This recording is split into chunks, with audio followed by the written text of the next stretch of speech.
Some machines don't need a long introduction. You only have to hear one correct sound: a flywheel landing its beat. Steam hisses through a pipe, oil catching with a quick cat. Then the engine settles into rhythm.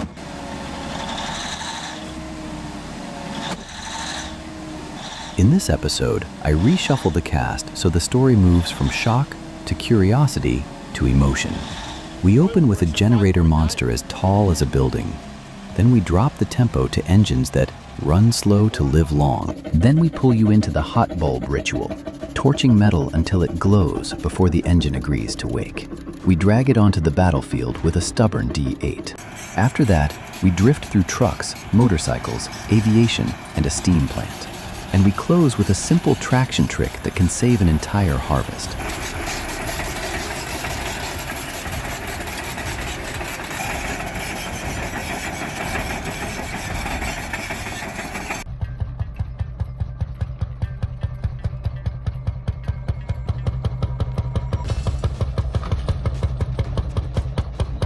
Each chapter is a short slice, true reportage style. Listen to the engine. Watch the hands operating it. Understand why that era needed it.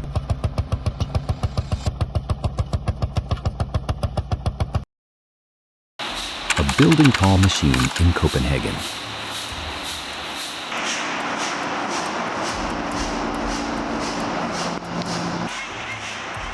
In Copenhagen, BMW's stationary diesel doesn't have to speak much to make people stop in place. Its size does the talking. The piston is so heavy that even imagining it is enough to feel dizzy. The engine body rises in multiple levels, hundreds of tons of mass, sitting still like part of the architecture. It was born to generate electricity, not to show off speed. One goal only: run stable, swallow load, hold rhythm through long shifts.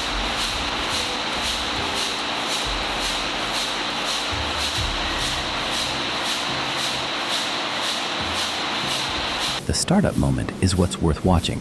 There is no rushing. The operator checks in sequence. Lubrication has to come up first. Heat has to spread evenly. Pressure has to be enough. When it catches rhythm, the sound isn't sharp. It is low, deep, thick, like a steel door shutting. Each cycle pushes a gigantic weight of metal through top dead center, and then the flywheel keeps the rotation smooth.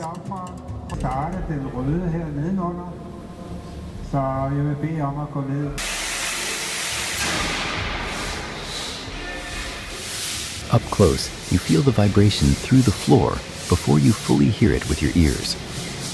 This is quiet power. No screaming, no impulsiveness, just pressing down and forcing an entire system to obey. That scene raises a very real question. Could the best durability secret be slow rhythm, heavy mass, and calm restraint? The answer sits in engines like Blackstone.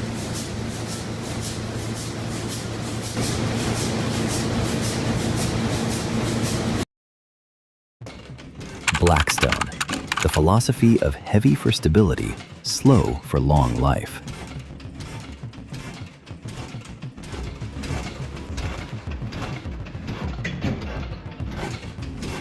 Blackstone, from Stamford, England, represents a brutally straightforward school of thought. Don't chase revs, increase stability. This kind of engine doesn't run to sound exciting, it runs to work. Thick cast iron body, big bolts, a base as heavy as a stone plinth. People chose it for one reason: the slower it runs, the longer it lasts. The heavier it is, the less it shakes. Early 20th century industry needed exactly that. Generators, pumps, workshop equipment, ships and boats.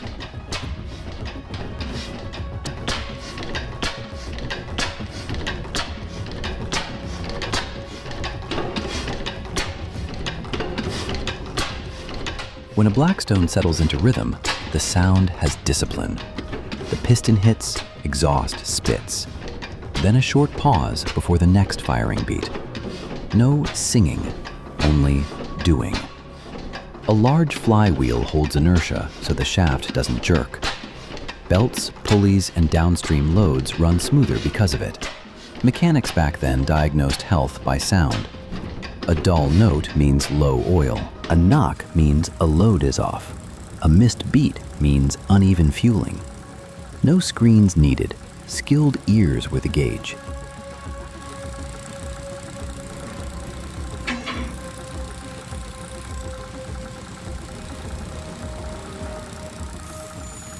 Blackstone tells a bigger story. Industry survives on machines that don't impress instantly. They endure.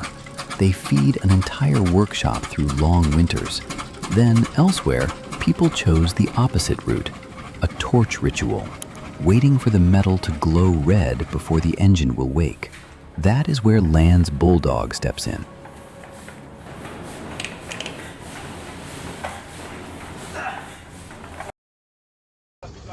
Lanz Bulldog. Torch first, then ask the engine to breathe.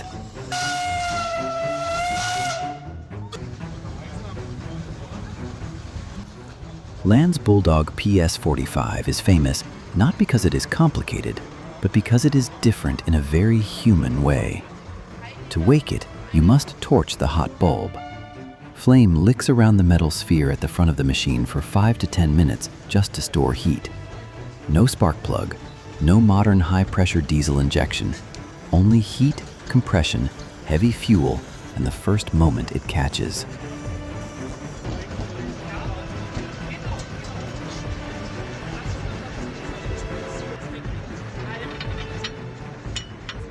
This scene holds viewers with the weight. Fire changes the color of metal.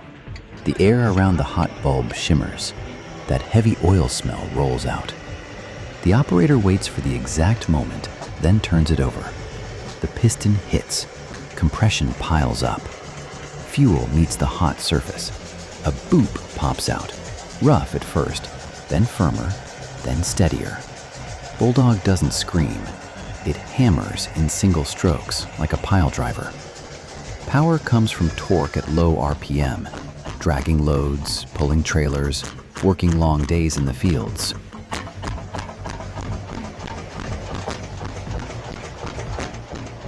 Bulldog also tells a survival story. When good fuel was scarce, the engine had to eat bad oil. When spare parts were scarce, the engine had to tolerate rough repairs. The torch ritual feels harsh. In exchange, you get a stubborn heart. That heartbeat leads straight into something harsher, war. Out there, you don't have time to wait long. Caterpillar D8 arrives as a cold answer.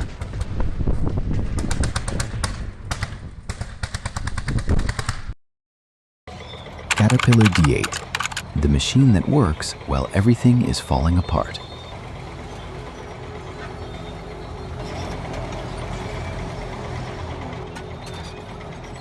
Before World War II, the D8 was already a steel ox. When the war broke out, it became something you had to have. Big steel frame, simple diesel engine, high tolerance for punishment. The D8 was not born to look good. It was born to push, pull, open roads, and clear rubble. On a battlefield, full maintenance is a luxury. The D8 still has to run.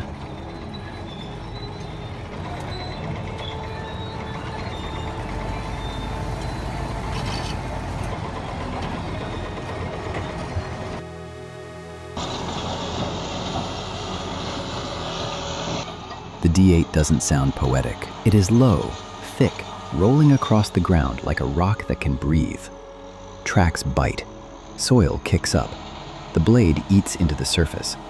Each time the load rises, the engine growls, then pulls its rhythm back into line. The satisfaction comes from certainty. It goes straight. It works. It doesn't beg. People love this because it's real. Power is not the performance. Power is finishing a hard job under terrible conditions. Soft CTA without breaking rhythm. If you like few words, much work machines like the D8, leave Steam Engine a quick comment. Do you want more battlefield machines, industrial machines, or agricultural machines? I'll follow the direction people mention the most. When the war ends, demand returns to everyday life. Hauling freight, running buses, and driving fishing boats. That is where Gardner 6LXB does one thing. endure.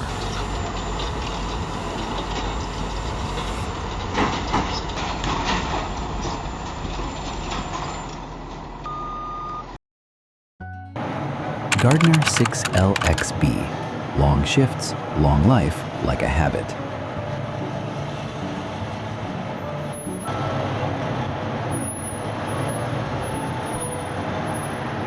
Gardner 6LXB appeared in the early 1960s, then lived through decades on heavy trucks, buses, and fishing boats. It is not the kind of engine that makes people say, wow, because of peak power. It makes people trust it because it lasts. Preservation circles in the UK talk about it the way they talk about a veteran worker. No noise, no tricks. When the shift starts, it works.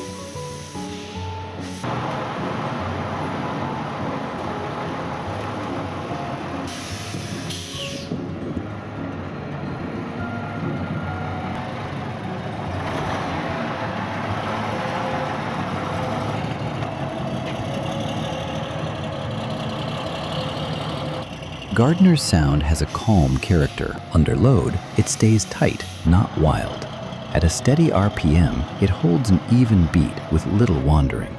That steadiness is the money. Long-haul trucks worry less. Fishing boats worry less at sea. Mechanics like it because the mechanical layout is clear and easy to diagnose. Operators like it because the feedback is honest. Throttle up and it pulls. Throttle down and it eases off. No strange delay.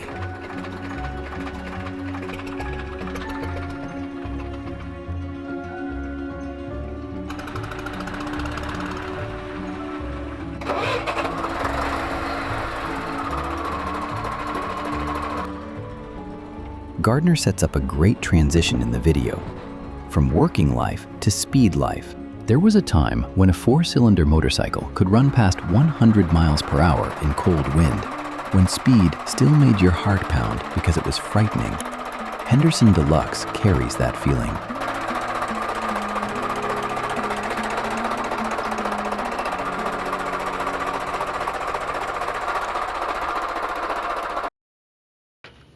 Henderson Deluxe, when speed was still something to fear.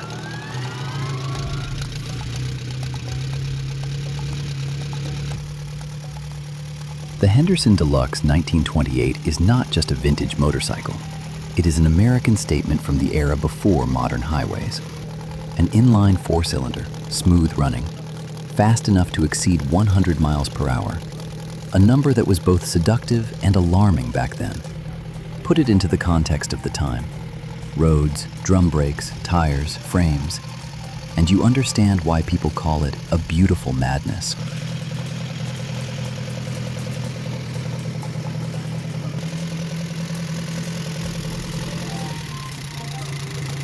Henderson's sound is nothing like Bulldog or industrial diesel. Higher, smoother, more continuous, like a flowing stream. Open the throttle and it surges, wind slaps. The machine is lighter than everything that came before it in this episode. Viewers get pulled in by the contrast. A moment ago, it was a torch ritual and sparse firing beats. Now it is seamless speed and an engine that sings continuously.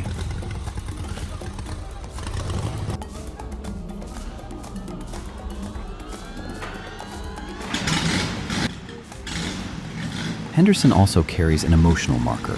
1928 sits right before the economy fell into crisis.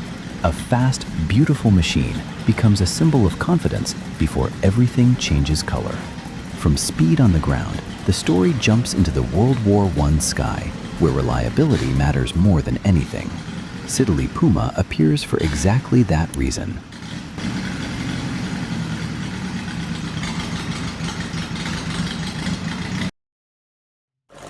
Siddeley Puma, the battle for reliability.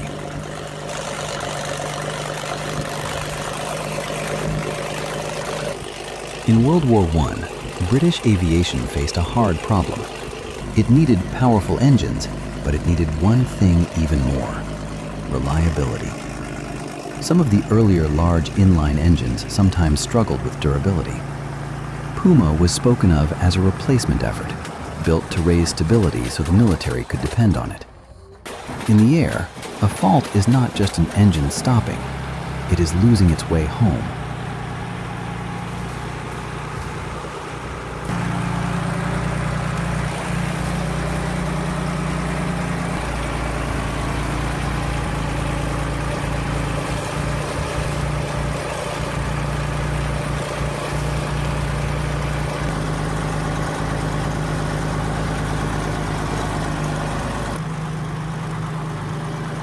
This part of the story doesn't need spectacle. It lives in meaning.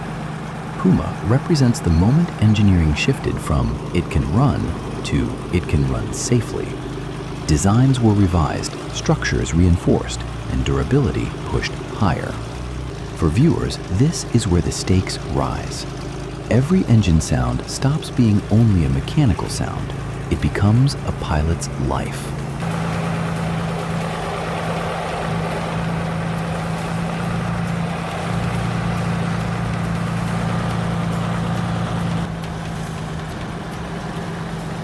From Puma, the thread naturally leads to another name in British aviation history, Rolls-Royce Kestrel. Not the biggest legend, but the step that opened the stage for a legend.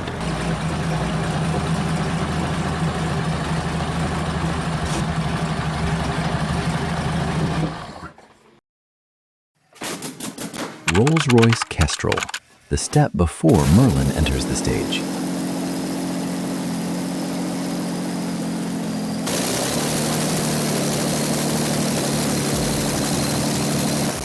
Kestrel matters because of where it sits in history. It helped Rolls-Royce prove it could build high-performance aircraft engines in the 1930s. Many people remember Merlin because of the war, because of the Spitfire, because of the fame. Kestrel is the stepping stone, a foundation of thinking, a foundation of engineering, a foundation of manufacturing standards.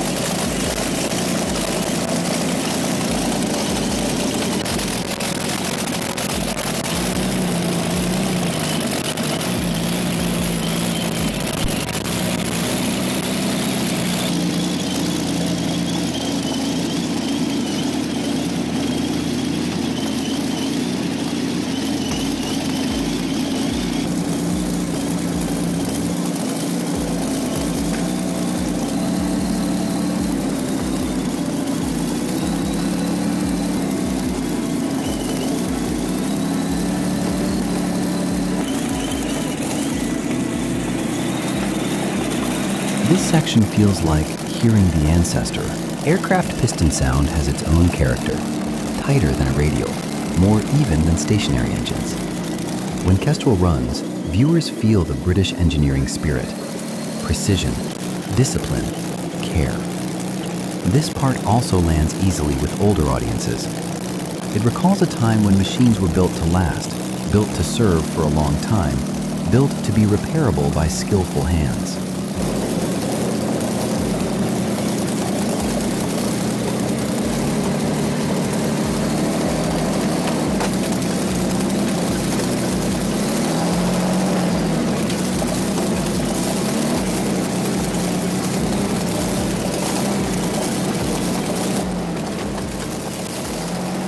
Kestrel opens into a different space, a food factory in Iraq, where steam once turned an entire production line.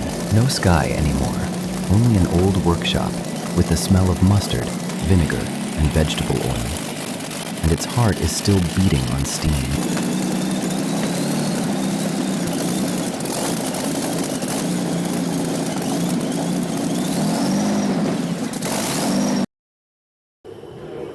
The Iraq factory. Steam drives the whole line and holds the memory.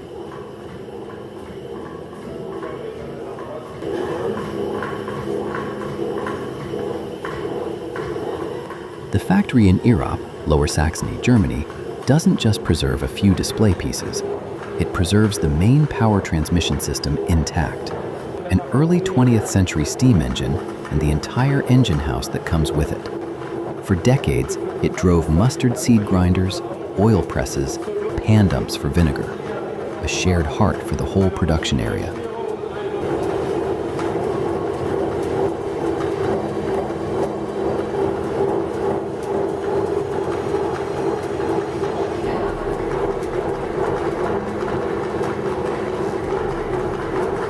This scene doesn't need speed to hold attention. It holds viewers through atmosphere.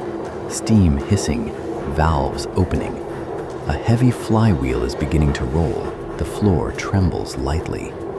Belts, line shafts, pulleys, everything lets you see what electricity used to look like. Energy didn't run through copper wires, it ran through steel. Many viewers 60 plus love exactly this kind of segment. It feels like an old workshop still breathing, not because of nostalgia, but because it once was real life.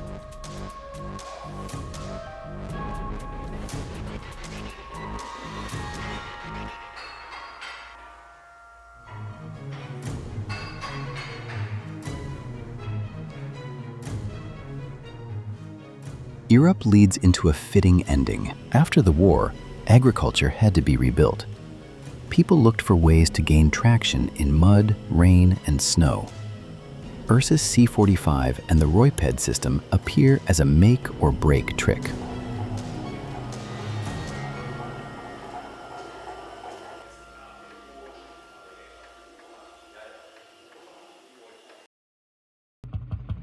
Ursus C-45 and Roiped, a traction trick that saved an entire season.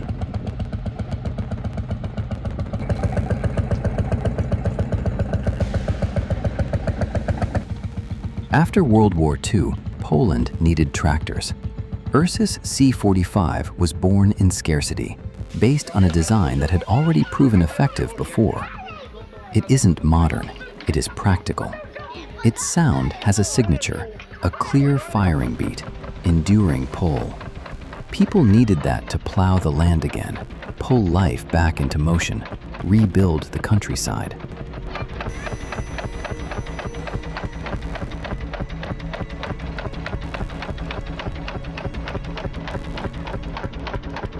In Britain in the early 1940s, wartime agriculture faced a different problem: rain, mud, tires slipping.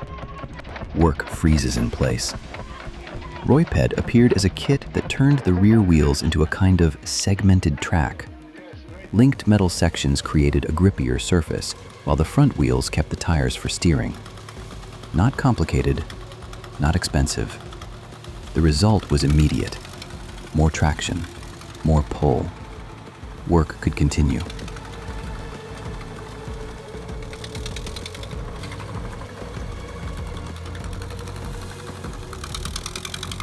That is the beauty of old mechanics. When pressure hits, people invent simple solutions that are exactly right. If you like stories where a technical trick saves real work like this, leave Steam Engine a quick comment. Do you want the next episode to lean toward agricultural machines, industrial machines, or aviation machines? I'll follow what people mention the most.